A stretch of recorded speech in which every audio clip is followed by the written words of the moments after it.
அப்படின்னு கேட்குறாங்க. சரியா?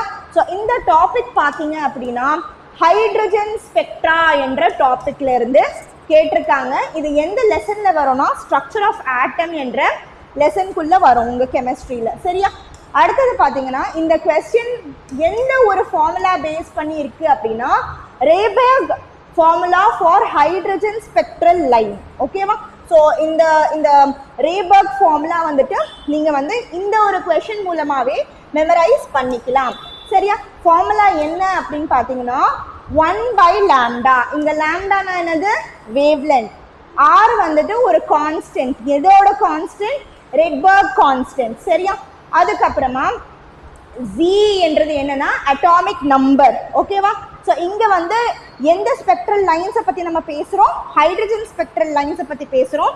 ஸோ அதனால் ஹைட்ரஜனோட அட்டாமிக் நம்பர் 1 அப்படின்னு எடுத்துப்போம். சரியா?